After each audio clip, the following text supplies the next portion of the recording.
What's up, everybody?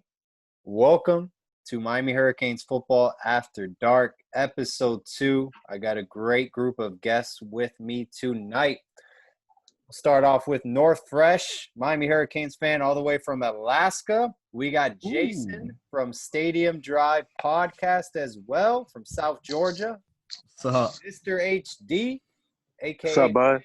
from SoCal. And we got Caleb Mejia. Some say he is the recruiting guru behind the scenes on Twitter. I don't know about all that, but it's great. I got some sauces around there. So, North Fresh, man, kick it off. What you got for us? Well, first off, hi, guys. How you guys all doing? Everybody doing great today? Yeah, man. Great. Ecstatic, bro. Really happy to have you guys here. Thank you for joining us. We appreciate it. This stuff doesn't happen without you guys, so much love, much love. Oh, sure. I think first and foremost, no reason to not start this off with big bad James Williams. I mean, we have got ourselves a phenomenal player with nothing but upside. And from what I understand, he is our highest ranked recruit since Arthur Brown in 2008. Yeah. So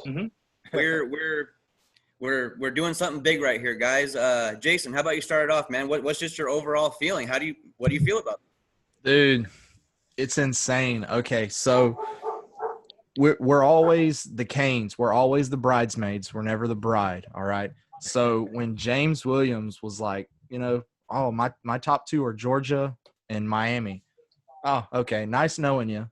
How are we going to defeat the SEC bags?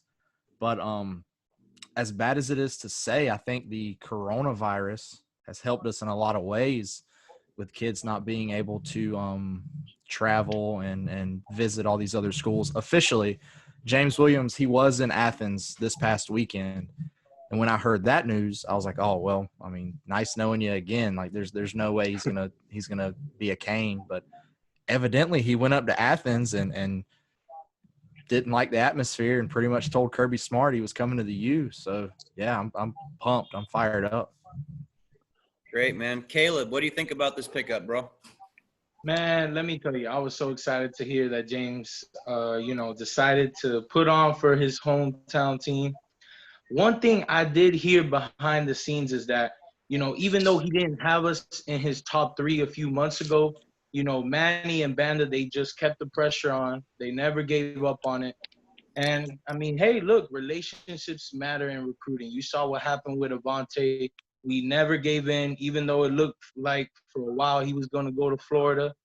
And, you just got to keep chipping away. Look, with the big-time recruits, you're always going to have to go against big-time schools. But as long as, you believe and you're like, hey, if we keep doing what we're doing, eventually we're going to get one of them. And it finally paid off. I agree, man. And it feels good to have something like that finally pay off. It just feels good. Mr. HD over here, I see you sipping on something. What do you gotta say about all this? Oh, man. It's crazy, guys. I was on Twitter yesterday, and I seen Manny Diaz give out the bat signal. And I was like, when you see that, you keep, refreshing, the feed to see what's going on. Yeah. That's exactly what I was doing for, the next 5 minutes. Just, So, yeah, it's crazy, dude. bro. Go ahead. No, I'm bad. Go ahead, man. No, just crazy. North said that's our highest recruit we've got since Arthur Brown. Yeah. And Marcus Fortson, and that's what, the 08 class? Yep. Yeah. And I was a senior in high school, so it's been a very long time since we've recruited those type of players, So I'm just happy, bro. This is a I think a game-changing player for our university. I think with the momentum now with him on board, it's just gonna a free fall. We're just gonna get more commits, more, and we're going back to the way Miami was. I like the sound of that, man. I like the sound of that a lot. Paul, Dude, what do you got, man? What were you? I mean, when this happened, Paul, what was the first thing you did? Did you jump out of your seat? Did you scream outside? What did you do when we got James Williams? It was kind of like one of those news that hit you so off guard that it didn't even sink in. To be honest, you just kind of saw it. I didn't really know how to react. I was happy. At the same time, I was just so surprised. I was just like, whoa, is this really happening right now? because I had so many people. I came out with a video about James Williams putting us in their his top two with Georgia. And people were saying, yo, he is a heavy favorite to Georgia. Like, Miami's got to do a lot of work. Even if they don't have a good season, like, he's not coming. Like, everybody was saying this, a lot of people. And for him to commit this early and just out of nowhere like that, I mean, it really was like a left hook out of nowhere. And, man, I'm just ecstatic. This is like the happiest news this program's had in so long. I mean, since the Rhett Lashley hire, the De'Aaron King pickup, like, just, you know, it really is nice to have good news like this, because we've had a lot of negative and depressing stages and very little moments of happiness for this program. So just to have a night where we can all celebrate this, I think it's great for all of us. It's a great way to put it, man. I mean, it truly is one of those moments that every single fan in the fan base can celebrate at the same time and be on the same level and feel the same way about it. It's just one of those rare occasions where it's just nothing but good. Right. So now that we've got James Williams starting off here and stuff, so, you know, we've tapped in on the last stream. We talked about COVID and keeping guys local, and that might prevent guys from doing certain traveling and stuff like that. What do we feel then, James Williams? What was the big deal that put James Williams in a Miami Hurricanes jersey? Is this the likeness image bill? Is this have to do with COVID and traveling? What do you guys feel? I'd like to hear your opinion on that, Caleb. Well, honestly, I just think, look, he grew up a fan. You know, it's been you know, people know that he grew up a Hurricanes fan when he was younger. And, you know, he's always had a good relationship with the staff. I think at the end of the day, you know, no offense, but UGA, they like to talk a lot. And they like to promise a lot of things. They like to promise things to recruits and, you know, say, oh, yeah, we're going to put you at whatever position you want to do. You know, and then, you know, things don't end up turning that way. They promise, oh, yeah, you're going to come in and start day one.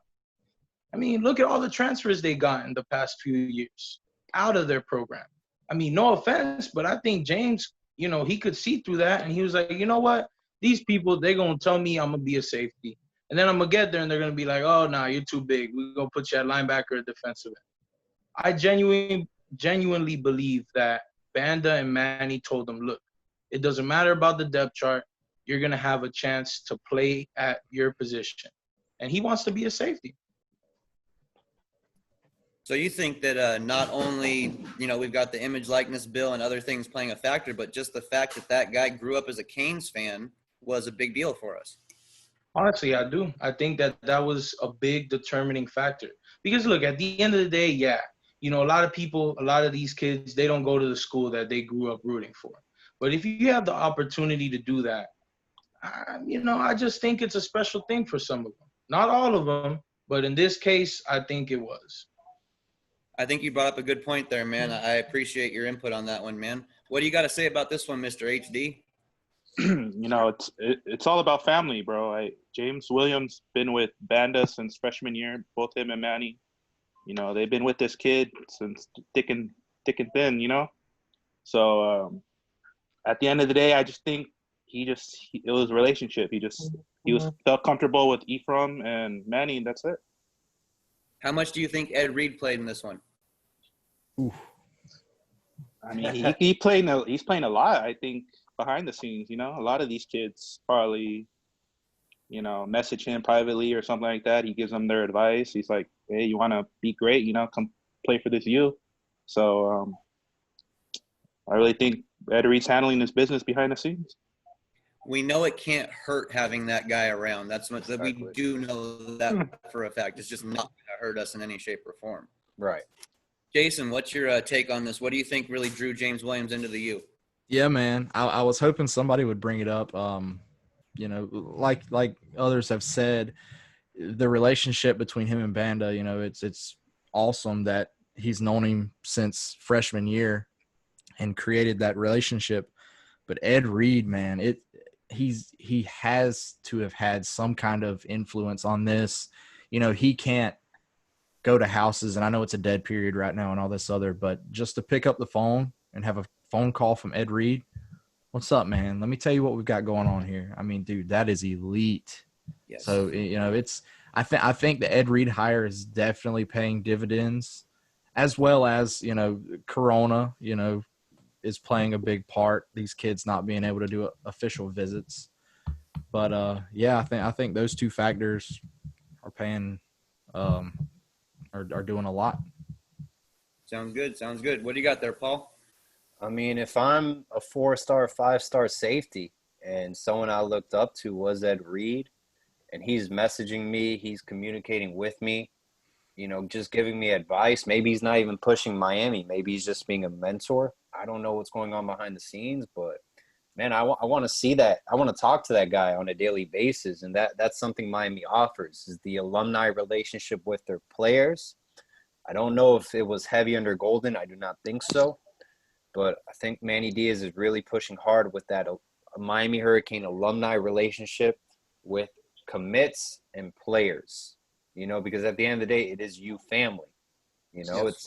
It's a family. So, making those connections with all these great NFL players that have played at Miami really does make an impact. And I think Coach Diaz is pushing that harder than other coaching staffs before, because Al Golden really wanted nothing to do with the alumni At all. He didn't want anything to do with the alumni. So, which it seems so foolish to me. I mean, even directly on the surface, it seems absolutely foolish. Yeah. I mean, the alumni that's came through Miami and the greatness and the Hall of Famers, why wouldn't you want those guys to come back and, be a part of the program? That's why I think – this is kind of off topic, but that's why I kind of think Paradise Camp is so huge. Having all those alumni come back and be coaches, I mean, dude, that is huge for recruits. Very good point there. All we ever usually hear is nothing but positive stuff out of the kids' mouth after camp. Yeah. Once they go through that process, they are just nothing but happy about what they've gone through. Right. So on this last stream we had, it was, I think, a day or two after we had this stream, we had another commitment from Jabari Ishmael, 4-star defensive end on the outside there. Guy looks to me like this new prototypical defensive end that we're trying to maneuver ourselves into and just load up depth, size, kind of longer, leaner muscle, not as bulky and stout. Looking for quickness, looking for athleticism on top of that kind of strength. Just kind of curious to hear what you guys think about Jabari Ishmael adding to it. Mr. HD, go ahead and start us off. Oh, man.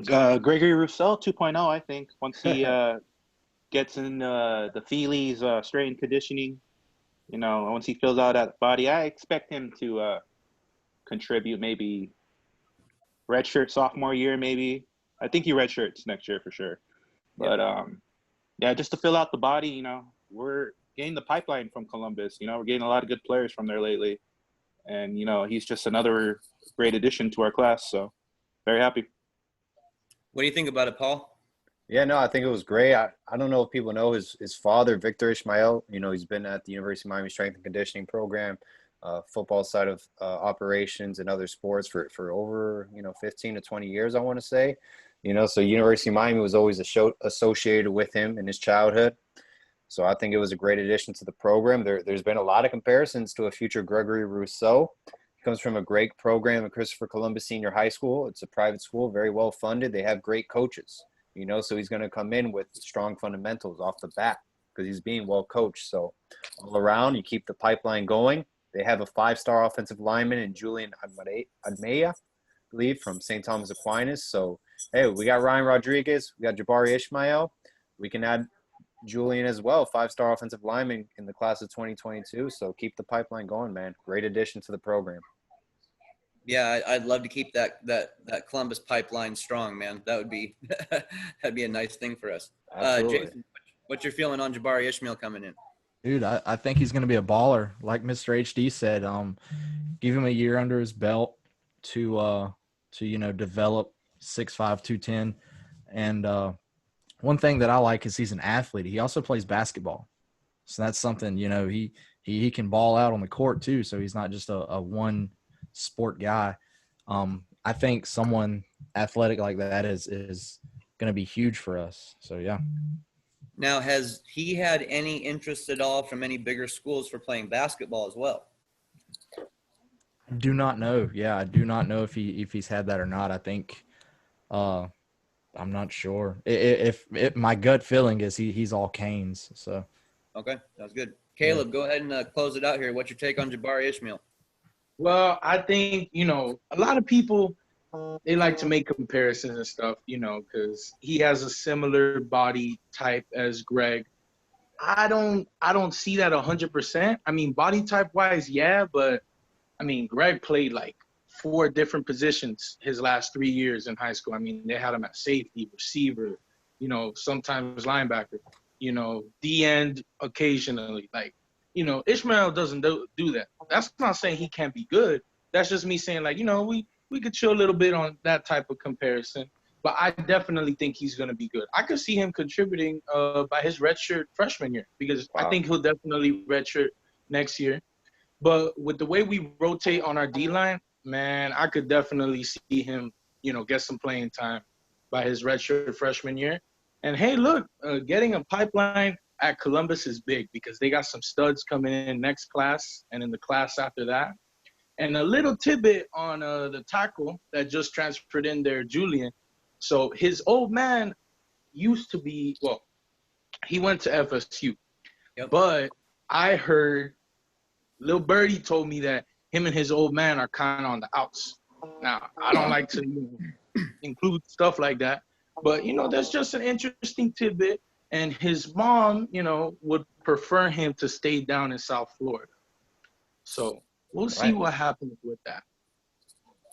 And he put it out an edit earlier, no? Yeah. He put out TNM edit. And he put like eyeball emoji, the 2021 class or something like that. So telling you, man, the momentum's it's crazy right now, guys. Yeah. Miami during the dead period, I don't think I've seen another school, maybe UNC, debatable, it's an argument, that has done a better job. I mean, they're killing it. Yeah. Alabama's been on fire here the past couple weeks, month and a half. But I mean it's Alabama. I mean, what can you say? Tennessee as well. They have a great coaching staff around them. Yeah, they do. Recruiters. I mean, Derek Ansley, outstanding defensive coordinator. Yeah. I got a question with y'all. How y'all feeling about Jason Marshall? For real? Because, I mean, look, a lot of people weren't confident about James because we had to go toe-to-toe with UGA.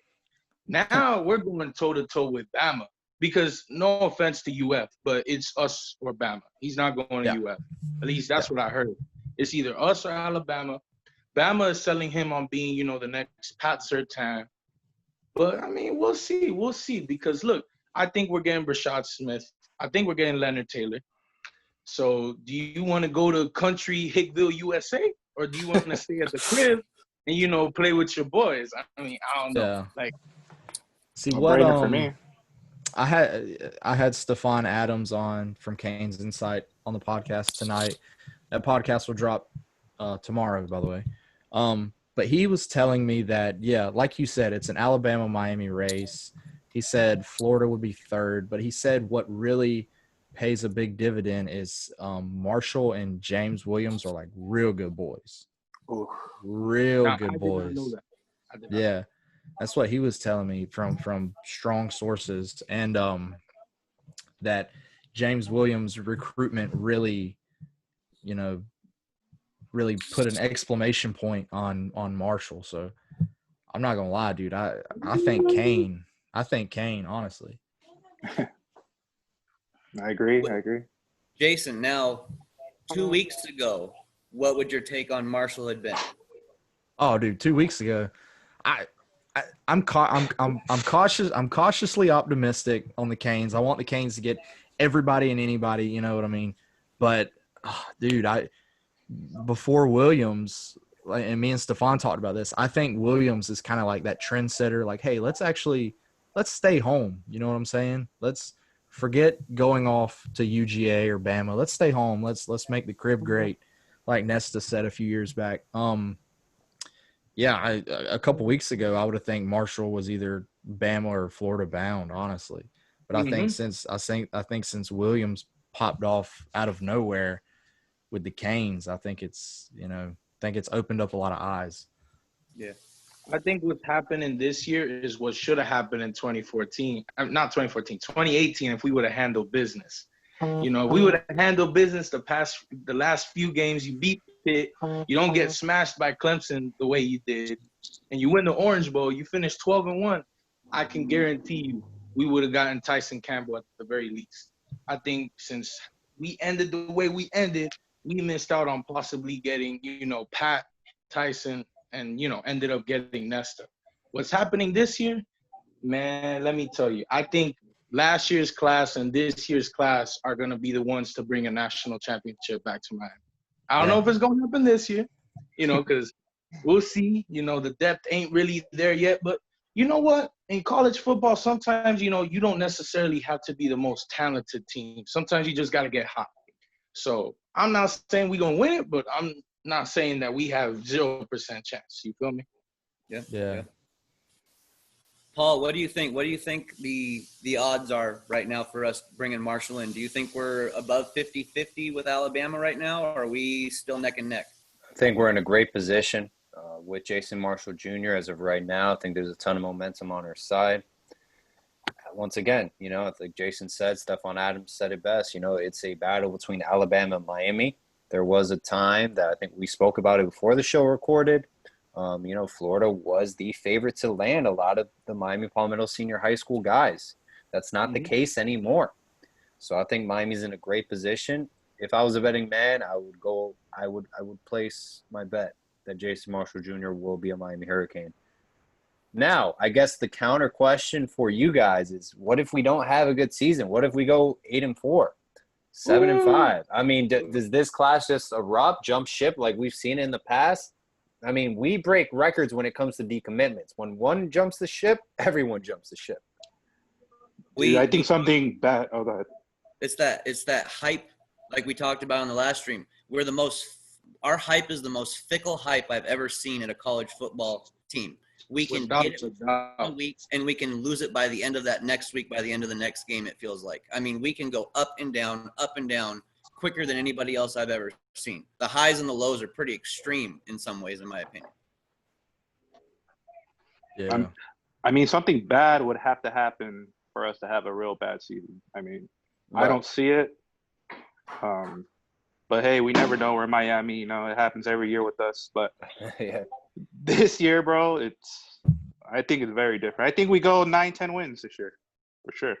What do we need then? I'll ask you here, Caleb. How many wins do we need to secure this 2021 class to have it, you know, end up being what we would like it to be? Well, it sounds like it's not going to be a full, 12-game schedule. It sounds like it's probably going to be 10, 11 at the most. Okay. So if it's an 11-game schedule, you got to go 10-1, or you got to go 11-0. I'm gonna be straight up. There's no excuses. Look, we got the talent. We're more talented than every team on our schedule. So you just got to get the job done. Coaching-wise, coaches got to be better. Players got to push themselves. We got too many talented players that are underachieving, straight up. Yeah. And if everybody can reach their potential, I could definitely see this as a 10-1 team, 11-0 team, depending on how the schedule shakes out. But I could also see this team, let's say it's a 10-game schedule. I could see this team going like 6-4. If things really go bad, I could see that happen. Now, I don't think that's going to happen, to be honest with you, because, look, if De'Aaron King is healthy, ain't no way we losing more than one game. That's just, honest opinion. And, everybody's, getting on the UNC bandwagon.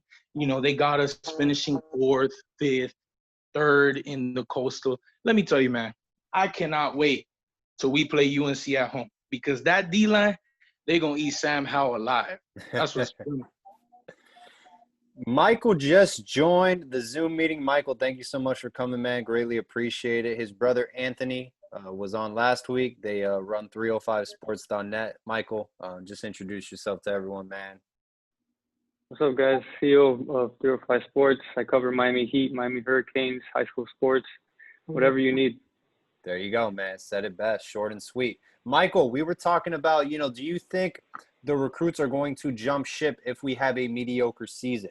Or do you think this is a different class where everyone is pretty firm on their commitment? Remember, we just saw Andres Borregales locked up. So did Thad Franklin. What are your thoughts on that?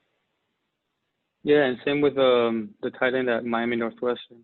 Oh yeah. You know, I'm really confident with the loyalty that we have in this class. But at the same time, we can't forget a lot of these guys from South Florida decommitted. Marcus Fleming, Francois, all the guys that went to Nebraska last year. A lot of those guys decommitted several times, and that was because of a mediocre season last year. So, you know, don't get me wrong. It's great. It's great with what's happening right now, but we need a successful season in order to keep these guys. 100%. Yeah, no, I completely agree. North Fresh, what you got for us, man? Well, kind of actually going from Jabari Ishmael here to wanting to get your guys' take. We're going to stick on the defensive line here. I was kind of curious to think we've got our top two guys that we know are going to be providing the pass rush for us. The two guys that are just right now that are on the Nagurski Award watch right now, which is fantastic. We got two guys on that list, which is just awesome. Who do we think could possibly be the young guy who gets in a lot of these one-on-one situations on the outside that could turn out to be a very vital pass rusher for us this year that really isn't a name that we've seen blow up yet? Michael, jump in, Michael, since you just got here.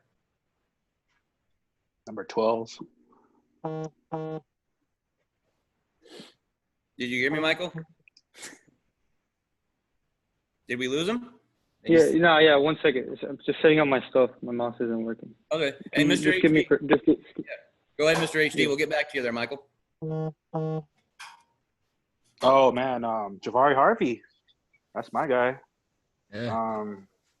I mean, the kid, I'm not sure if I read it right. He ran a 4.5 or something like that. Yeah. No, you right. As big as he is, man, that's crazy. Yeah, Jabari Harvey's my pick. You know, we got Jalen Phillips on the other side. I just want to see Harvey more because he didn't play last year as much. So, you know, that's my guy. What do you got there, Jason? What are you thinking? Yeah, man, I'm gonna second that. Jabari Harvey, I think he's gonna be a baller for sure. I think he's the next grade at defensive end. Nothing but upside I see with him, man. Nothing but upside, dude. Yeah. What do you got there, Michael? I got to go with Jalen Phillips, you know. Underrated guy, sophomore, 6'5". He's highly recruited, consensus 5-star recruit. So, you know, that there's something there that a lot of people, forgot about. So I'm looking forward to what he can do. Yeah, Phillips, I mean, after looking at his pictures from this year and last year, the kind of just raw muscle huge difference. Yeah, I mean, that's just exciting alone. A guy with that kind of burst and explosiveness off the line, adding that kind of muscle, if he keeps that athleticism, it should be fantastic. For sure. Paul, what do you got, man? I'm going to have to go with Jalen Phillips, man. I mean, he was number 2 in the nation coming out of high school, you know, for his position, or was a national player overall. I mean, the kid, you know, freak athlete. Just physically gifted, and you know the coaches are raving about him already, and he's only been part of one off season, not even a full off season per se. So I mean, I think this potential is really there. You know, I'm excited about Jabari Harvey as well. You know, I think he's a freak athlete physically. I love when freshmen come in already physically gifted, instead of, you know, having to gain weight. So I really do appreciate his physicalness. So I think he's going to have a great career. Both of them. What do you got there, Caleb? Who do you think is going to shine for us that really hasn't, you know, been a big name for us yet on the defensive line? Y'all hit the nail on the head. I think Harvey's really going to pop off this year. But I'm going to say, you know what? I think we have the potential to have 3 first-round picks at the defensive line this year. Because people don't know, but Jalen Phillips, if he has a really good year, he could bowl. Greg is probably definitely going to go. You know, he's out. Gone, yeah. And then Roche, if he has a really good year, I could see him sneaking into the first round too. I can legit see us having at least 4 players with 8.5 sacks each. I don't think that's that big of a, you know, projection. I think Greg is easily, even if Greg doesn't do as good as he did last year sack-wise, I think he'll at least give you 9.5. Roche will probably do double digits. And look, if we do that NASCAR package with, imagine, Harvey, Phillips, Roche, and Rousseau, forget about it, man. What offensive line is going to be able to block that? I hear you, man. That kind of speed and strength that we have right now, and the fact that we're just continuing to load the ends with players that are exactly like that coming up in recruiting. I mean, it seems like we don't just have this year to look forward to. We have a bright future as a pass rushing unit. Can I say something real quick, guys? Yeah. I like that, but we have to make sure that these coaches are putting these kids in the position, because Blake Baker did not do that for the first 5 weeks of the season. Right. That's true.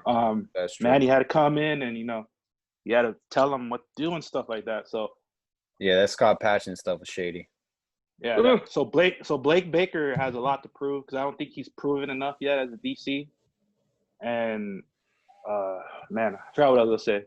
Oh, and I don't want to see Rousseau drop back in coverage there. So Boy, if I see Rousseau drop back in if I see coverage, things like that, man. He did play it well. He did cover the that pass well. yeah. He did cover it well. Yeah, but put your hand on the dirt. That's where you're better. Man, let me tell you, that Florida game, when it started, and I saw Garvin, he was, I understand we were using him as a spy for Felipe. But come on, man. How you going to, how you going to have him standing up the whole damn game, man? Man, Baker, there were so many moments. And it's not even, people like to talk about the 4th and 17, but it's not even that. It's like the Virginia Tech game. How the hell do you not be able to make adjustments to cover one tight end? Are you kidding me? The tight end had 3 touchdowns in the Three first touchdowns half. first half, yeah. First quarter now. First quarter. It's crazy. I want to ask you guys, who's your sleeper freshman wide receiver you guys are looking out for? Ooh, Keyshawn Smith. Smith. Yes. Yes, I'm so glad someone said that. We're talking about a perfect system fit for Lashley's offense, in my opinion. The fact that Mike Leach wanted him makes me intrigued right off the jump. Oh, yeah. Yeah, I'm looking forward to seeing Xavier Restrepo. I was reading an article, and I see that a lot of the people compare him to Braxton Berrios. Put him at the slot receiver. He could be that one freshman to get serious playing time next season. I'll tell you, if you want to see a good comparison for Xavier Restrepo, watch his footwork on the line and then go watch some tape on Doug Baldwin. I'm telling you, guys got some very similar moves on the line, and Baldwin was a beast getting off the snap. Dougie B, yeah. I think Restrepo will be the one, to keep the chains moving and stuff. Get that first down right there where you need it in the slot. Yeah. So I think he's definitely going to take off next year because Harley got that slot spot on lockdown. I think Harley's going to have a big year. I could see 900 yards, 7 touchdowns. I think he's going to eat in this system. And, I know a lot of people, they want to be like, oh, well, maybe Mark Pope will step up. Look, I think Pope's going to be nice, but he going to need to come back for his senior year because I think the guys who are really going to take off is Wiggins, Peyton, and Harley. Those are going to be the big 3 at receiver, in my opinion. Do we get Jeremiah Payton in there with Michael Redding, maybe? I think Redding, physically he looks ready, but is he going to be able to, get the playbook down? I don't know. For freshmen, sometimes it takes them a minute. Not everybody's Ahmad Richards that, hey, they just get in the fall and they just going to ball out. Not everybody's like that, Shout out to Ahmad Richards, too, on Twitter. He's going ham on the Gator fans over there. I love it. All right, guys, I think we're going to shift gears here just to a different position, different kind of topic here. But now that we'll stick with recruiting, though, here. Now that we've got Thad saying that he's going to be locked in and stay with us at Miami, where does that leave us with Amari Daniels, do you guys think? What do you think, Mr. HD? Ooh, I don't think we have room for him, to be honest. I mean, with Thad shutting it down today, I think we're set at running back for this class. We have 2 freshmen this year coming in. Yeah. Most of you guys think that he's pretty much not a take anymore. Yeah, I don't think so. I don't think we have room. I think there was I think Thad's seen some Amari Daniels talk, and then also Miami's seen some Florida State talk with Thad, and it was back and forth, and they finally got on the same page. Yeah, I don't think there's going to be room. I mean, look, sorry about that. Oh, were you chiming in there, Caleb? My bad, dude. No, it's straight. I was just gonna say, look, and the thing in recruiting is, look, if you're looking, we're looking. So Thad, I don't even think he really was feeling FSU. I just think he wanted a little bit of attention. He was like, damn, everybody's getting all happy and stuff. And, I'm not getting no love. It happens. It's okay. Recruits could be a little moody sometimes. But look, I mean, I'm happy he said that he's shutting it down. I think Amari Daniels is good. But honestly, we don't need to take another back. You want to know why? Because Rooster and Chaney, man, they going to have that backfield on lock for the next 3 to 4 years. Forget about it. And I think that is definitely going to get some playing time next year, but I just don't see how we have space for another running back. The only person I would maybe consider is Keith Brown, and that's because, he's a Swiss Army knife. He could play receiver. He could play running back. He could even play some DB. That's the type of person you need to take with limited spots. And Amari Daniels just isn't that. Do you think if we get Brashard Smith, that will pretty much cancel us out getting Keith Brown? I don't think so. To be honest with you. I think Keith is quite the talent. I think he's a stud, and I think it would definitely be a mistake if if he wanted in, I think we should definitely take him. But I could also understand if we decided not to, with limited spots. But I'm going to be honest. Look, we got 6, 7 spots, best case scenario. Right. Let's say we get Jason Marshall. So you're including Brashad, Leonard Taylor, Jason Marshall. That's 3 spots. You got to keep a spot for a quarterback. So that's 4 spots. So you got 2, maybe 3 spots left. I think you can fit in Keith Brown, but I don't know. That's just me speculating. I forgot we still need a quarterback in this class. True. That's why the numbers are so tight. So we still need a quarterback. Yeah. Do you guys think that we're going to end up having a chance to get ourselves the quarterback? As of right now, things are kind of iffy. That's the thing, huh? Man, I don't know. Does Jay Garcia make a late decision possibly and say, look, I don't feel like competing with Miller Moss or what? Yeah. I mean, I'm going to be honest. I think, look, Jay Garcia know he's better than Miller Moss. If y'all saw the clips at the opening, compare the tape of Jay Garcia and Miller Moss. I take Jay Garcia easy, and it's no offense. Miller Moss is nice. He's just, I don't think he's as good as Jay Garcia, and I'm pretty sure he knows that. So unless he has some big change of heart, I just don't see him flipping. Number one, because his family wants him out there as well. And it's tough to go from the West Coast all the way to Miami. Now, of course, people have done it before, but I just think, this is where the pandemic hurts us. It's helped us a lot, but I think in this particular situation, it hurts us a little bit. Michael, what do you think, man? What do you think we lay at quarterback for this class? He was spot on. South Florida has some great athletes, and they do have great quarterbacks too, but not a lot of guys on Miami's radar, the QB spot. And so, the recruiting dead period has definitely helped us improve our secondary. Hopefully with wide receiver spot with Brashard Smith, who is expected to commit soon. That is definitely benefited, but the QB spot is still something that needs to be answered. Jason, what do you think, man? Do you think there's any chance here that we kind of pull a miracle out here and get ourselves a quarterback for the class?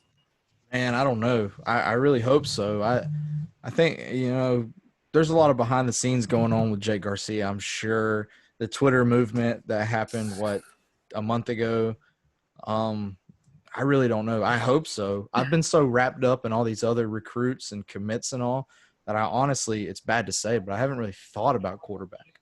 But we definitely need one. I mean, you need one every year with transfers and all this other mess going on. But I don't know, man. I hope we can get somebody. Caleb, what do you think about quarterback for us, man? I mean, I'm thinking, look, Jace Garcia, he would have been great. But right now, I put the percentage of that probably like around 30. I give it a chance, but I think unless, he decides that, you know what, USC just isn't the place for me, I think unless that happens, he's probably going to stick with them. But what I did heard, and this is, very low key, not a lot of people know, but we're talking to two highly rated 4-star QBs that are committed to other schools. Now, I don't know who they are. I heard one of them is committed to UGA right now. Vandergriff. Ooh, okay. Vandergriff. Yeah. We'll see what happens with that. But, let's see if we can make some magic happen when it comes to that. But, best case scenario is Garcia.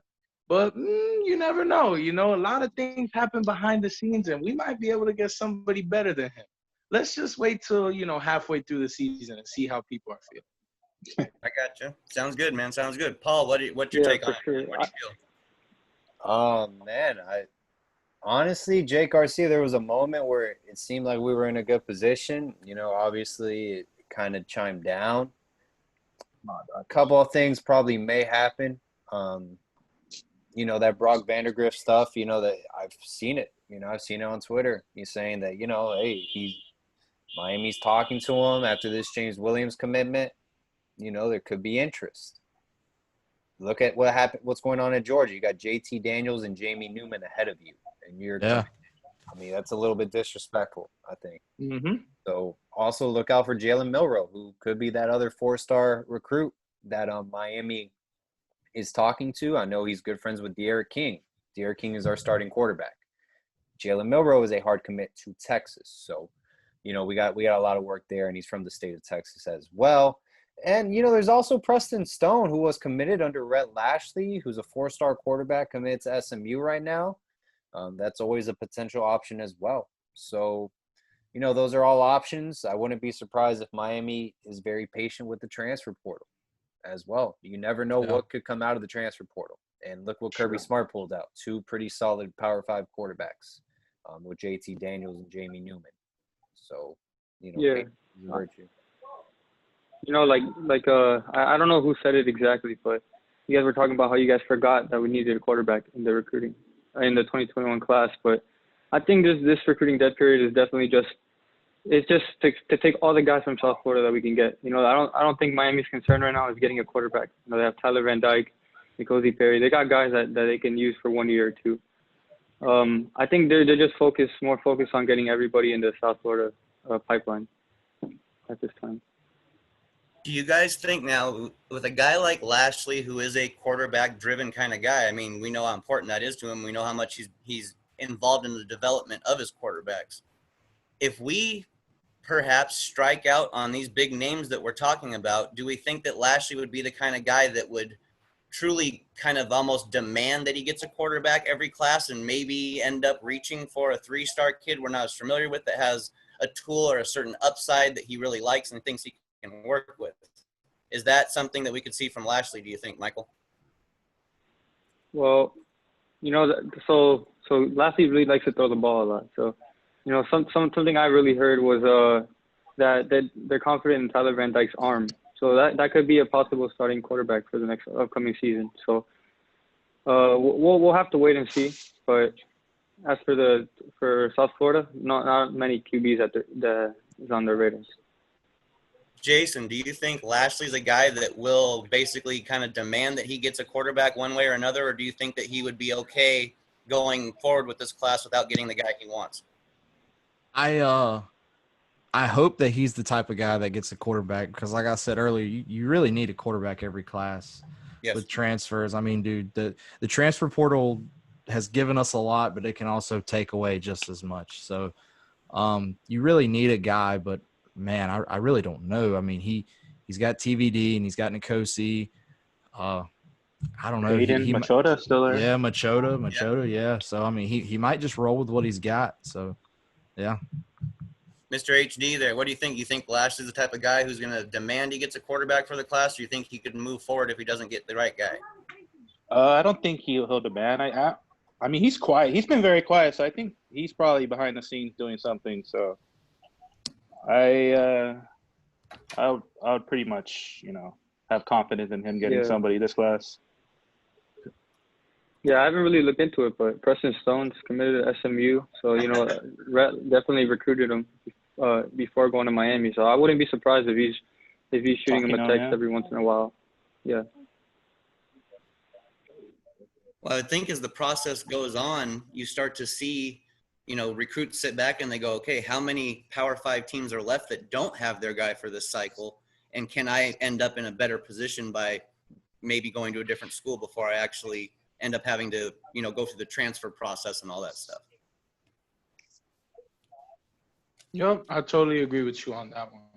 I actually believe, a lot of people sleeping on Cozy, man. I think this system fits him to a T. And I think, especially if we have a great year and King balls out, I think that's only going to help Nkosi even more. And no offense to TVD. I know people at the school think he's going to be great. They're very high on him. But I'm not feeling good with a redshirt freshman starting his first game against Alabama.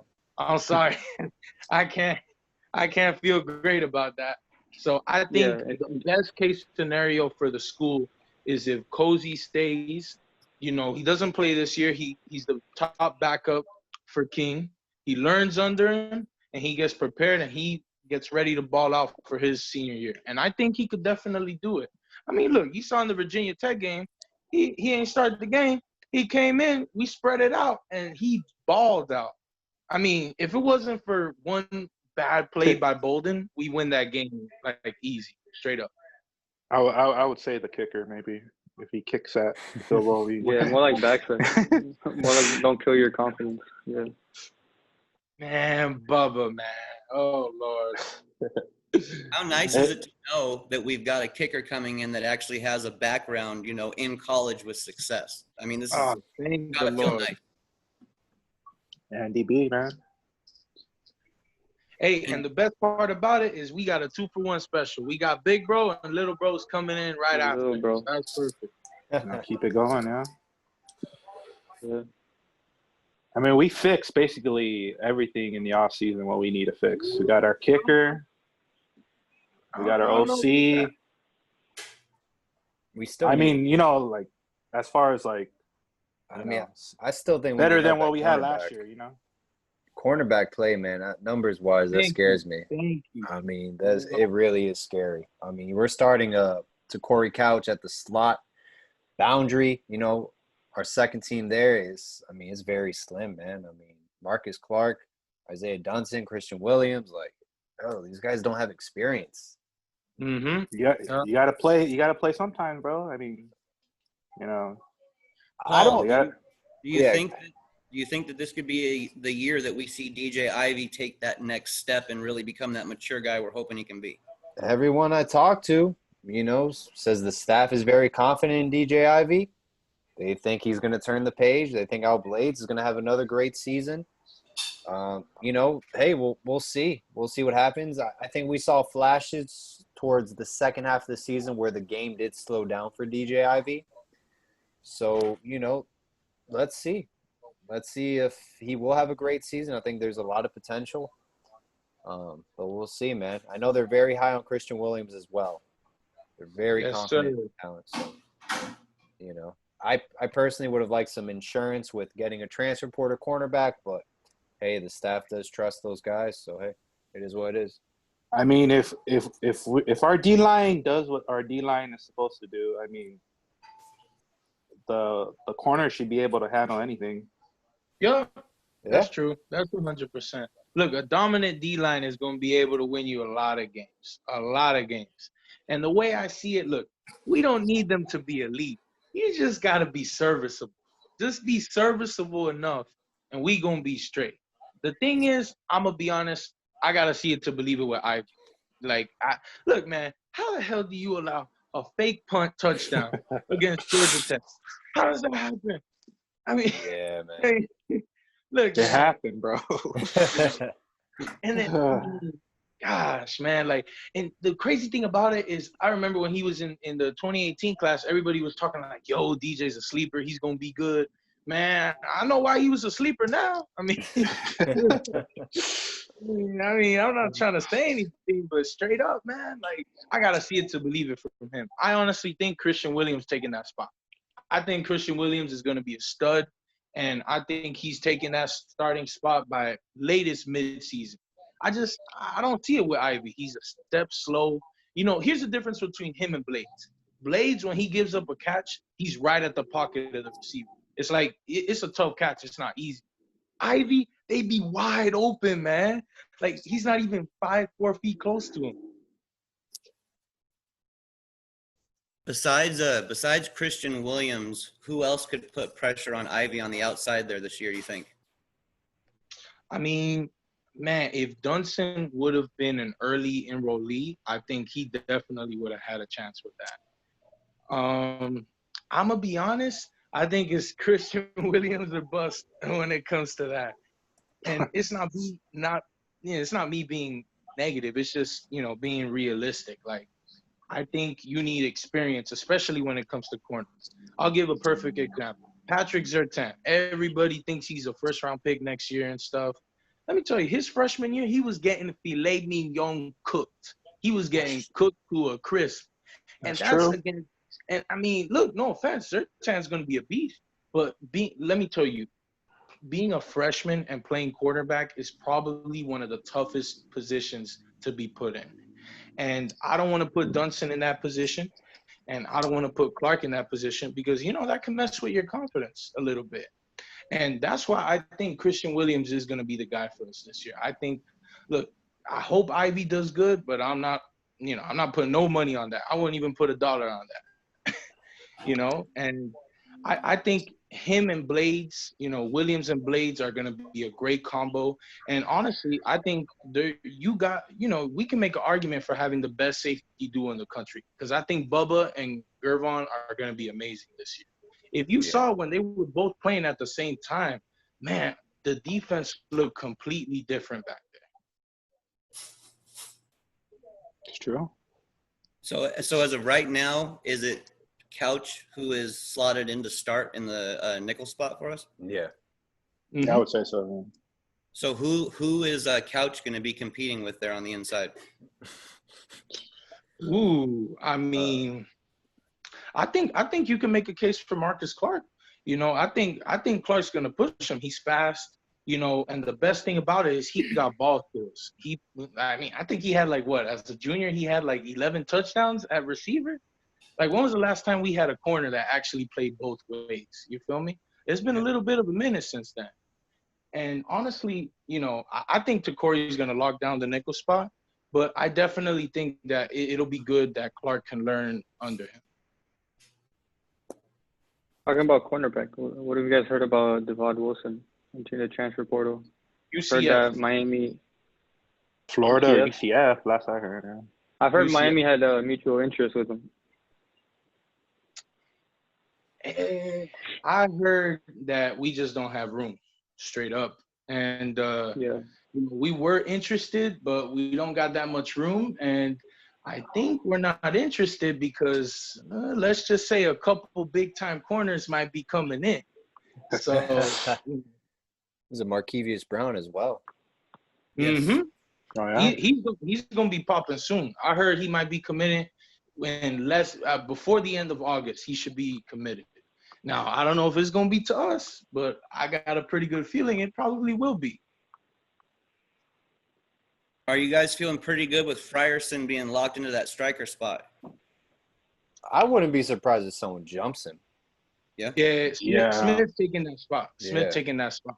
He taking that spot from him. Because there was a stat where Frierson, it was all his blown plays was 5 or 7, and it went for 90 yards, average.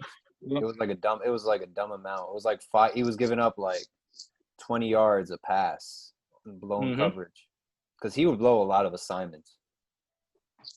Caleb, you're going with Keontre? Yeah, I'm going with Keontre. I'm going with him. I think let me tell you, I think he's going to be a beast. And from what I heard in the few practices we had in spring, he was looking better than Gilbert. Look, I don't care that Gilbert's a junior. I don't care about seniority and stuff like that. if you're better than somebody, I don't care if you're younger. Like, you got to play the better player straight up. And I think that's something that bit us in the butt last year because we started, bag of Patchen bones freshman. Yeah. for Man, let Rousseau. me.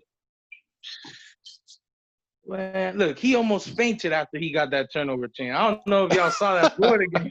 He went on the thing on the sideline. Oh boy almost fainted after putting that on. Oh, Like, man.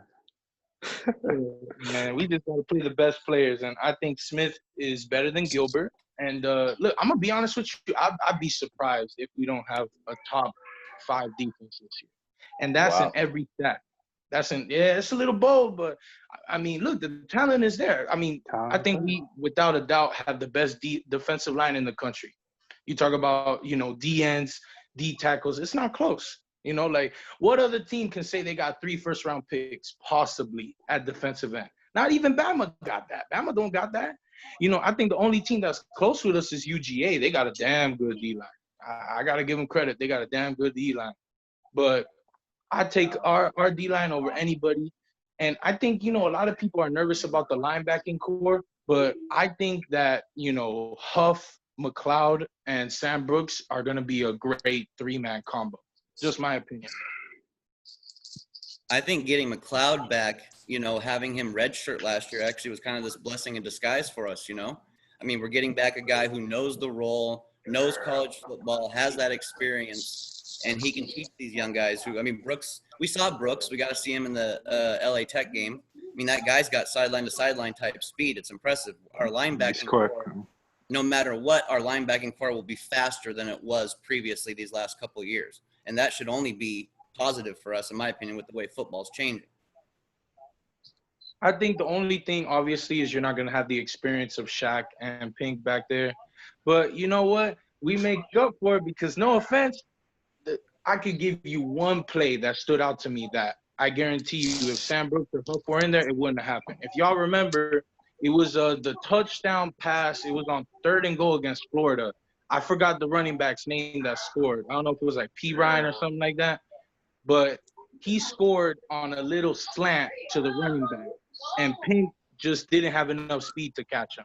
Like, if that's Sam Brooks or Huff, I guarantee you he getting tackled at the 1 or the 2. He's not scoring that, And I just think, the more athleticism we have this year is going to be – it's going to make us – I'm telling you, I wouldn't be surprised top 5 or bust for me this year. I see it all the way. I think, this defense – I'd be surprised if they give up more than 20 points a game. So with all this talent we got on defense, and we've got these elite kids coming in here, not just this year, but the year following after that, is there room for Avante Williams as a true freshman to make an impact for us on defense? Well, of course. I'll tell you what. If Takuri starts slacking a little bit at nickel, hey, Avante, you right up. I think Avante could definitely play nickel for us. I mean, look, some schools were recruiting him at corner, and he was the number 2 safety in the country. That tells you everything you need to know. This kid is an absolute dynamo. And I think, he's going to be great on special teams. And I think we definitely, because you don't want to have Takuri playing all game long. You got to rotate. I think he definitely should be the second man at nickel, in my opinion. What do you think, HD? You think he's going to play a role for us as a true freshman? Oh, yeah, man. I definitely think he'll be an impact freshman. Like Caleb said, I think Banda, like he's done with all of his true freshmen that's come in safety. He plays them in the special teams first, and then he builds them up to give them some reps on D. So I could see Tay playing some slot corner as well. I mean, he's too good not to be on the field. I mean, there's a reason why this kid was, a top recruit when we flipped him. So, yeah, he plays. I think he plays early. Do you think if Frierson struggles, we could look at Avante at the striker position? I don't see it. Yeah. I just don't think. I don't think he has enough weight on him. I don't think that's really. I don't know if he would be comfortable there. To be honest with you, I feel like if he's going to play for us this year a lot, it's going to be at nickel corner and special teams. I think that I trust Smith. I I think that I'm not even worried about it. I think he's going to be the starter there. And I think Gilbert is a nice backup to have, to be honest with you. Look, if both of them are not making it as striker, then we're going to have some problems. Yeah. But, I don't think that's going to be a problem, to be honest with you. Paul, honestly, where do you... go ahead, HD. Chime in. Go ahead. I was gonna say, if we're playing McLeod and we're playing Brooks as those two linebackers, I could see Avery Huff playing some striker. Yeah, that's interesting. Sure. That's really interesting. I mean, he's a beast. I mean, yeah, the athleticism, the length. He's been there a year, so he definitely put on the strength and weight. So, what do you think, Paul? What do you think we'll see Vontae do anything for us as a true freshman? Yeah, I mean, I would hope so. He's that talented. He's that highly touted of a recruit. I would love to see him play some corner. There's not one wide receiver in the ACC Coastal or in our schedule that can match up with his skill set. There's no reason why he can't shut down any receiver. The talent-wise, he's just that much better than a lot of the receivers he's going to face. So I think he can be a huge contribution at the cornerback position, out in the boundary or in the nickel, regardless of which position. So, I think it'll be a great first year. He gets some snaps there because safety is going to be tough. Yeah, for sure. Yeah, I agree. He's a 5-star for a reason. One of the highly touted recruits. He's athletic. He has his playmaking ability. He has a great frame. I feel like there's no reason not to give him a shot early on. All right, I'm gonna shift. Does somebody else? If anybody's got enough to chime in. I had a question for you guys. So, talking 2021 recruits, we saw James Williams the other day. A lot of people had him going to Georgia for Kirby Smart. Are there any 2021 guys that you think that are projected to go to other schools make a flip to Miami? Oh, Savion Collins, maybe? Nah. He's saying like that's gonna flip to UM, not that's gonna. To flip to UM. Okay. Yeah. I mean, look, I'm gonna be honest with you. A lot of people, I don't understand. Like 247, they so late. If you check Rivals, they basically all switched their predictions from Leonard Taylor from UF to UM. But 247, the only ones that they still got, Florida as the favorite, even though it's not. I'm gonna be honest, that's done with. I mean, look, for me, the number one guy has to be UGA quarterback. It gotta be. I don't want to say his name because I'll probably mispronounce it. Vandergriff, yeah, something like that. Man, if we could get a guy like that, I mean, that would be insane. He's arguably the top quarterback in the country. And look, I'm going to be honest with you. I would not be surprised. Look, UGA, I guarantee you, if you told Jamie Newman before he went to Georgia that JT Daniels will be there too, he wouldn't be too happy about that. Because I guarantee you that Georgia probably told him, hey, we're not going to have anybody. You're going to have an easy starting spot. How do you think he feels now? What do you think they told JT Daniels? They probably told JT Daniels, hey, we don't have no starter penciled in. You could come in, and if you win the job, you win the job. Right. I guarantee you Vandergriff is not happy that they got all these guys there. And, didn't they take a QB from Florida last year, Beck, right? I think Carson they took Beck. him too. Yep. Yeah, so, look, man, that UGA quarterback room kind of full. If I'm I'm telling him, look, I mean, you got a chance, like straight up, you got a chance to be a starter your freshman year. Right. Now, obviously, that might happen, that might not happen. But look, when you're that talented, you're going to have a chance to start, I still wouldn't mind seeing Carson Beck in a Miami uniform, honestly. Oh, no, he buns. I liked his tape in high school. I'm good with Beck. I didn't mind him too much in high school. What's the deal with Savion Collins? I know Rivals released an article saying the staff wasn't talking to him anymore. He was expected to leave the class. People on Twitter were saying a player was going to leave the class. Just look out for that. That was months ago. Is he leaving the class or, is he staying? I mean, I think the thing with him is that his family wants him down here. But the thing is, look, you got to do what you want to do. And I think, for the longest, he thought he was going to go to Florida. And I think the thing is, they never gave him the green light. And I don't think that green light is coming. So, I think he also rubbed people the wrong way, how he was even though he was committed to us, he was talking like, oh, yeah, yeah, I'm still committed. Florida, yeah, like, come on, man. Like, you got to show some respect. You feel me? Like, well, where was Florida when we offered you your first scholarship? Not Florida. And you just jumping on the wave because they've done good the past couple of years and we haven't. Well, look, ain't nothing holding you back. He could have been decommitted and he decided not to. And I think it's because the family wants him to be down here. And I think the staff, we'll see what happens. If it was me, I would tell him, look, we gonna let it slide. But if we hear you keep complaining, we just gonna drop you. But I think that the staff honestly has reached a point where they're just gonna drop him. I hope that doesn't happen, but that's what I heard is on the way. Yeah, I heard that family is playing a big impact in him. His family wants to stay in Miami. But same thing that Caleb said. Miami isn't really reaching out to him, and that could be because they don't want him anymore, and they might want Leonard Taylor. So time will tell. I think if Leonard Taylor ends up going to Florida, I think Miami will come back to Savion and recruit him as hard as they did prior. But yeah, it's something to look out for. Did you guys see that picture of Savion Collins with his teammates recently? Yeah. Oh yeah, he He's looked like huge. a mammoth. Yeah, today. That was That today. dude Yeah. is big. He He's is 17. naturally big. At 17. Imagine at 22, 25. Imagine, he's just dealing with high school weight rooms right now. Imagine when he gets in with a college weight room. By the way, speaking of Florida, Georgia, have you guys seen that tweet by Pete Thamel?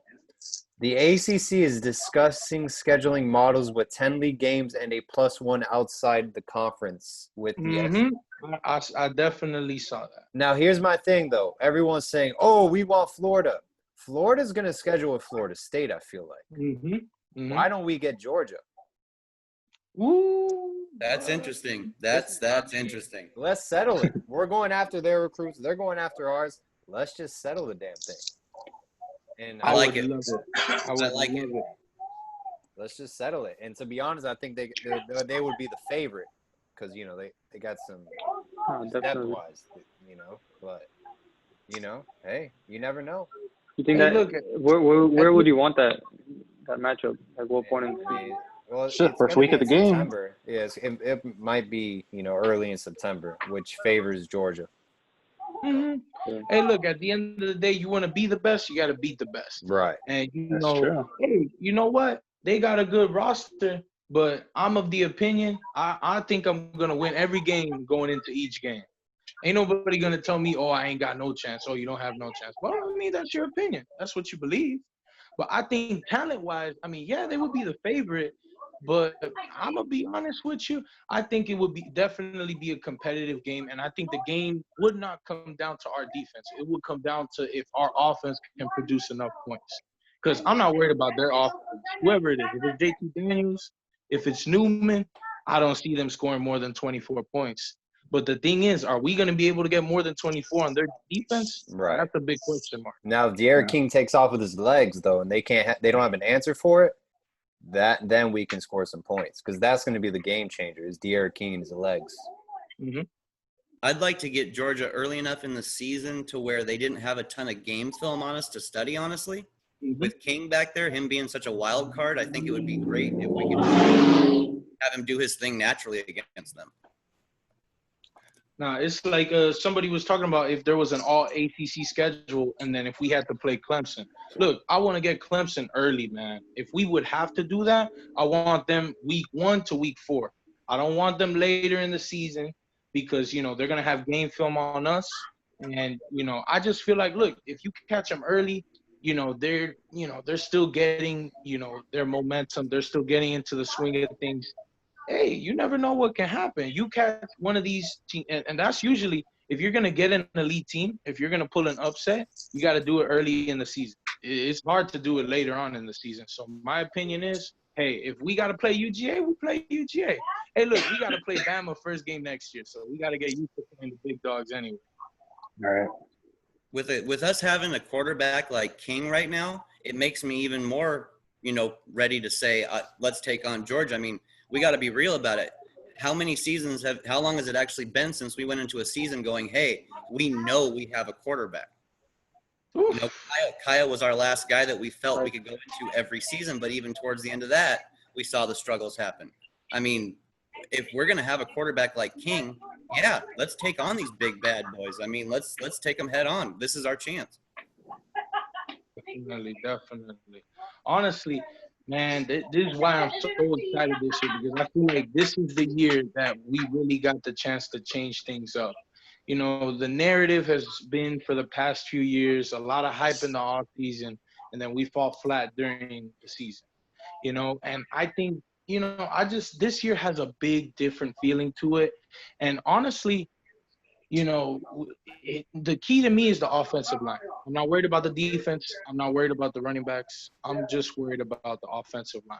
If they can get right, then I definitely think we're going to be straight.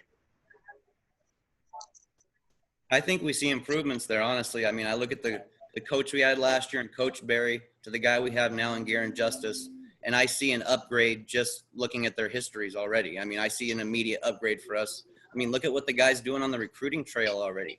I was not expecting this so soon. He's killing it, dude. Do we even get Isaiah Walker if Barry's still around? Do you think he even comes No. to it? No. Hell no. I mean, I think that's a toss-up. I think that's like 50-50. Well, in my opinion, I feel a lot better about going into the season with the offensive line than I did last year. And like we said, even when you guys were speaking about the guys in the secondary, it's not that we need every unit to be elite. If we can make this offensive line simply mediocre, we're winning ball games, flat out. We're winning games. We don't need a top 25. I mean, I'd love to have a top 25 unit, but compared to what we've had the last couple of years, and I mean, yes, we've lost some bad games, but we were in all those games. I mean, we were capable of winning those games at any moment. I'd like to think that this will make a difference. If we can get simply to mediocre is a flat out improvement. I mean, the stat that really nails it down for me is in the past 22 games, when we score more than 30 points, we're 21-1.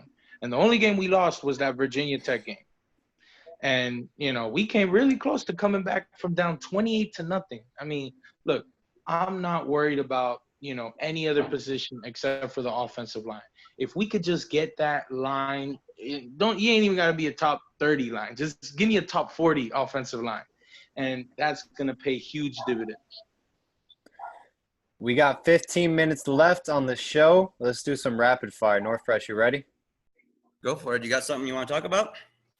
Yeah, absolutely. What is everyone's season prediction? Worst case scenario and best case scenario. Go. I'll go first, guys. Like Caleb said, if we play 11 games this year, 11 games plus the ACC championship, so 12 maybe. We'll see. Well, I was just counting regular season. Just regular season. Yeah. Oh, regular so season. 10 games, 10. I can see us going 9-1, 8-2. Okay. And what's your worst case scenario? What, 6-7, like last season? Lost to FIU again in the bowl game or something like that. That'd be the worst case, But 6-7. But I don't see us losing 7 games with this roster, with this coaching scheme. I don't see it. I see 9 or 10 wins. Can we prove that we can get over the hump to where we are not losing a game or two every year to a bad team? That's my concern still. I mean, we every year we take a bad loss or two, and it's just the way it is.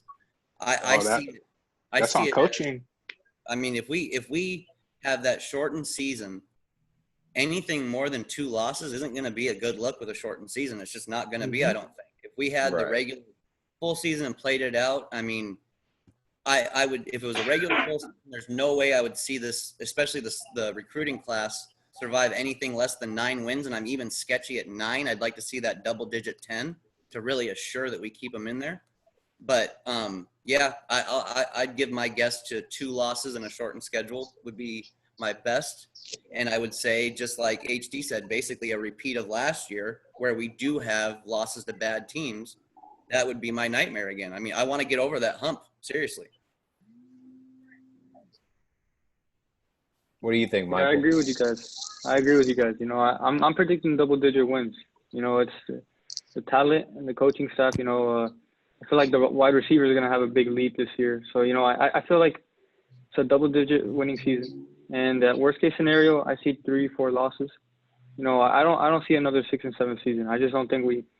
I mean, you know, a lot of those young guys are used to winning state championships, used to winning so much. Maybe they lose motivation. Maybe they lose chemistry if we lose an early game in the season. But you know, I don't see another 6 and 7 season. Well, Caleb? I'm gonna be honest with you. I'm gonna be a little bit bold. If we have an 11-game season, I see 10-1. If we have a 10-game season, I see 10-0. I really believe that this is the year where the turnaround is gonna start. This is gonna be like, you know, I don't like to make comparisons, but I think this is gonna be like the 2000 season where we started, you know, our momentum. And we just took off from there. And I think this year is going to be the year where we take off. And I have the utmost confidence that, you know, at worst, I think worst case scenario, we have 2 losses. But I think that second loss comes in the ACC title game. I don't see that loss coming in a regular season. So I honestly think best case scenario, if we do have 11 games, is probably 11-1. I definitely could see it. Yeah. Who do you got us let me losing ask to, you though? guys. Oh, I mean, ooh, that's a tough one. I could see 2 possible games where we might have trouble. One is Virginia Tech, and the other game, surprisingly, is Wake. I don't know. We always lose one random game, and that's gonna be on the road on Friday night. I think that one definitely could be an upset. But other than that, I'm not worried about anybody else on the schedule. Wake Forest has got that pass rusher they got now too. We got to make sure we keep our offensive line straight. Playing them on a weird day like that, that Wake Forest game scares the crap out of me. Yep, 100%. And they got a stud receiver, Sage Surratt. His brother plays for UNC. Oh man, he's a stud. Yep. So we'll see what happens with that. So where do you guys then, going into this season, I've seen multiple different preseason rankings from different outlets. Where do you guys feel comfortable with us being ranked going into the season? You know, without any games being played, just the preseason ranking. Where do you see us at, HD? I don't think we deserve to be ranked after last season. Right. Preach. I mean, we could hype up the team of what we're gonna do next season, but no, we haven't done anything that. So. Ranked probably, I would say for ranked probably 30 to 35 at the start of the season. Yeah. And we're just gonna have to keep moving up once we keep winning. So, Michael, what do you think? Where do you think we belong? You know, after a disappointing season, you know, all we got to do is redemption season. So I hopefully, you know, they start unranked, so these guys can, you know, they have hunger in them. You know, they want to go against those good teams, and they're motivated to climb in the rankings. But you know, I don't think they'll start off the season ranked, and I think that'll benefit the Canes. What do you think, Caleb? No offense, but we shouldn't be ranked. Straight up. I get it. we shouldn't. not be ranked, and I think it would be the best for the team if we're not ranked. I think, you know, it'll light a fire under them, and they know they're easily one of the most, you know, top 15 talented teams in the country. But guess what? You got to go out there and show it, and you got to play like it. Doesn't matter how much talent you got. You got to get some wins, and you got to take care of business. Paul, what do you think, man? Do you think we belong anywhere even around the number 25 spot preseason? Yeah, no, I mean, sadly, we went 6-7. Had some really bad losses. Georgia Tech was an awful team. Does anybody know what that Detroit is? Oh, beautiful, beautiful. But yeah, man, it's a lot of those bad losses, man. So I don't think we deserve to be ranked. Dude, I'm tired of losing to college basketball teams. Right. We've been losing to teams that flat out hardly even belong on the same field as us when you're talking about talent for talent, eye for eye. I mean, we shouldn't have any. I mean, I look at the Georgia Tech loss last year. I mean, we got beat by a team that was recruited to run the triple option that wasn't running the triple option. I mean, that to me was one of the most gutless performances I've ever seen. And I got to see from Manny Diaz that he has this team ready as a head coach to not come out any gutless and ready to be pushed around by a team that's flat out not on the same level as us. Mm-hmm. I saw the same thing with FIU, though. I mean, how was the FIU defensive line winning in the trenches against us? I mean, that's a nightmare scenario. Like, that's the absolute nightmare. FIU beating us in the trenches, and they did it. Oh, just got punked, man. That's it. Those guys had more heart. That's it. Let me tell you, I was at that game. I had never felt more embarrassed to be a fan of a team in my life. Man. Like, man, I had these FIU bums being like, "Oh, we ruled Miami. We the kings of man. Come on, man, sit your ass down.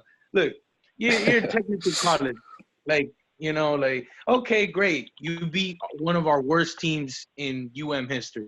You want a cookie? Like, you want a cupcake or something? Come on, man. Like, yeah. I mean, that's their national title. Beating us is their national title game, basically.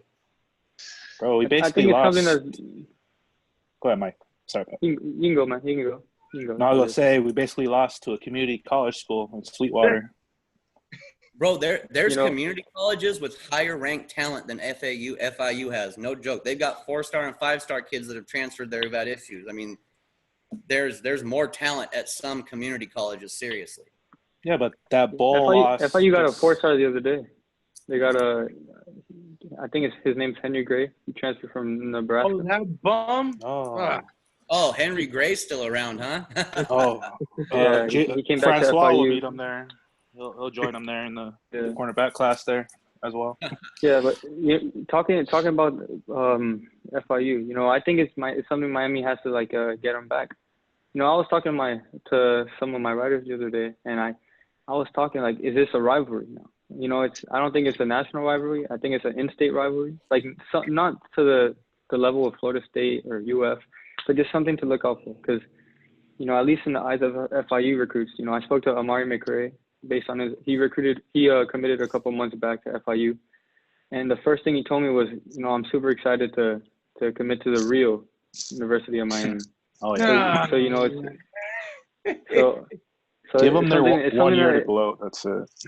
I want to see FIU, and I want to see them soon. I want to see them, and I want to smack them around like they deserve to get smacked around.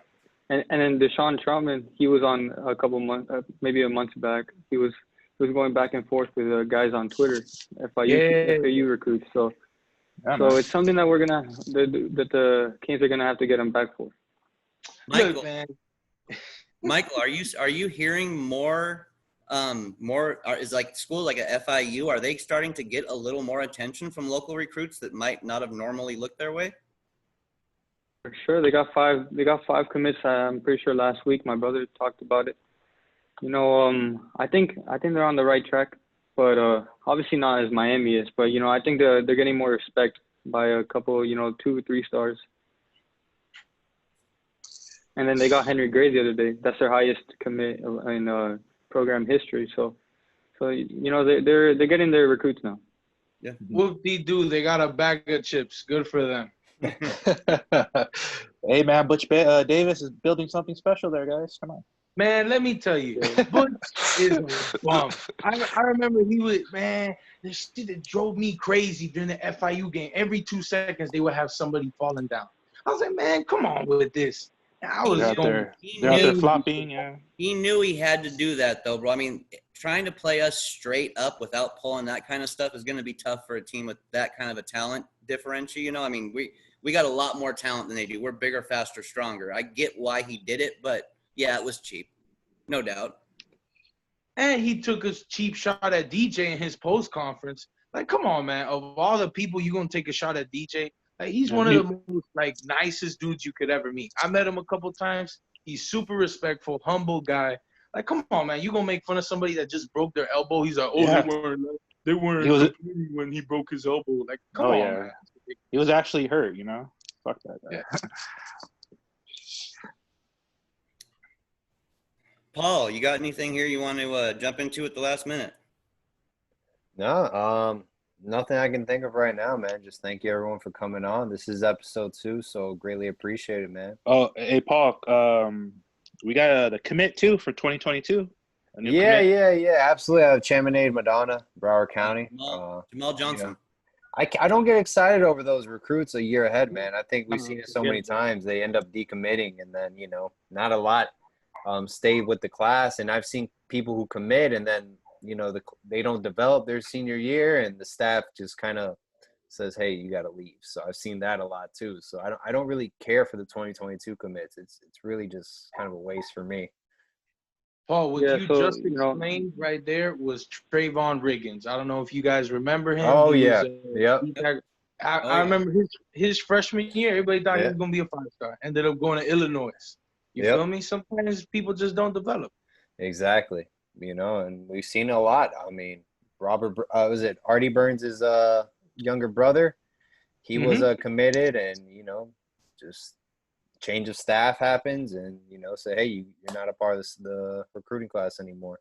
Things like that happen. So it is what it is. You know, I think go ahead. No, yeah, you can go, Paul. My bad. No, yeah, just, you know, I hope the staff, you know, does take advantage of under the radar recruits in Miami. You know, I think we saw with Tutu Atwell, you know, what he's doing down at Louisville now. He's doing an outstanding job. I just hope we secure those guys and they don't go to other Power 5 schools and do well. Because I've seen with the Elijah Moores, with the Anthony Schwartz, Tutu Atwells. You know, I've seen those guys who Miami really doesn't offer. They don't have room for them, and they do well at other programs. So I hope we fix that problem. Yeah, you know, I think we're just buying into the hype right now. You know, it's great to have a commit, 2022 commit, but, you know, a lot of Chaminade Madonna guys are, you know, Andres Borregales, Franklin. You know, these guys they're buying into the program, and I'm pretty sure Jamal, you know, I have a planned interview with him later. So I'm going to make sure to ask him, you know, what he's in love with, what made him want to come to the program. But I'm pretty sure it has to do with being part of the UM family. And, you know, Alan Hay is there. A lot of guys from Chaminade are attending UM next season. Hey, you got to tell him to get his boy Jackson, man. That guy is Kenyatta. Kenyatta, yeah. I talked to I interviewed him maybe a couple weeks back. He just got an LSU offer, so he said today on Twitter that he's planning to commit on his senior season. So, you know, it's nothing to look out for seriously. I'm pretty sure he put us in his top 10. No, he did put us in his top 10. That's why I talked to him. But, you know, I think he's weighing all his options. Hey, let me tell you, that defensive end class for 2022 is insane. Yeah. You got him, Marvin Jones Jr., Shamar Stewart, Dante Anderson. Let me tell you, man, look, if we ball out this year, next class is going to be top 3, and we're not going to be 3. Okay, last question, and we'll wrap it up. What ranking do you think we'll finish at the end of the year in recruiting? I think easily top 10. Easily top 10. Top 10. You know, we're right there. You know, unless all things go wrong. If all things go wrong, I'm hoping Leonard Taylor lands here, and I think that will solidify us a top 10 spot. But, you know, Brashard Smith, you know, Collier, Jason Marshall, even though I don't think Marshall will end up here, but, you know, so many guys that still are on the radar and that Miami can pick up. I don't think there's any discussion that if Miami doesn't land top 10, that's you know, it's not a disappointment, but it's just a shock. Nah, you could say disappointment because it's a fact. Yeah, we should easily that would be a disappointment. Look, sure. my opinion, I think the class is going to be between 5 and 8. It really depends because, I mean, I'm not gonna say it's unlikely, but it would have to take a lot of luck. But we could possibly have more than 3 5-stars on in this class. You get Right. Taylor, we already got James. You get Jason Marshall. I mean, hey, you get a guy like Vandergrift, boom, you got an easy top 5 class right there. Now that's probably best case scenario, but I think definitely, without a doubt, easily it's going to be top 10. And I think worst case scenario, it'll be like 8. Manny, what do you think? Top 10 as well. I'll agree with Caleb. I'll say 8 as well. North Fresh? Yeah, I'm saying, yeah, I'm right there at that 7 or 8 spot. That's without Marshall. If we were to land Marshall, I could see us flirting with that 5 spot a little closer. I think Marshall coming in would also encourage possibly some other guys to really decide that, hey, Miami's the spot. So we can flirt with that top 5 very easily, I think. Yeah, no, absolutely. But then again, boys, every time someone commits to Miami, you know, they always drop a star or something like that. So they might drop our ranking too in this class just because they don't like what we're doing, you know? It gets so old. Yeah. It's so old now that they do that stuff, man. You got to expect it now, to be honest. Oh, yeah. You got to expect it now, bro. I guarantee you, look, Leonard Taylor, what is he, like the number 4 in 247? He's like the number 4 player in the country, the number 1 defensive tackle in the country. I guarantee you, if he commits to us, they're going to lower him to a 4-star or something 4-star, like he's that. not a 5 anymore. I don't know how they did that to Thaddeus Franklin. You know, after a monster season last year, they dropped his ranking completely. They didn't do that to They didn't do that to Ryan Rodriguez, the 3-star O-line. You know, they put him up. So, you know, it's a back and forth thing. What recruiting sites do you guys usually pay attention to? Oh, 247 all the way, bro. 247? Okay. 24/7 composite. And then same thing with Elijah Arroyo. You know, they bursted him a lot, more than 100 spots. So, you know. Yeah, they hate us, bro. Yeah. Hey, but coming back to what Caleb said, you know, if it was February today, you know, I would understand why Miami doesn't get a top 10 recruiting class. But just considering the blessing that they have to recruit South Florida, you know, I don't think outside of the top 10. Like I don't think 1 through 9. Like that has to happen. You know, there's so many players that Miami can grab that, you know, no way they don't land in the top 10. And that's it. And we'll end the show with that statement, guys. Thank you so much for joining. Once again, man, it's Miami against the world. Same story, just a different day. And always all about the U. Thank you, guys. Sure.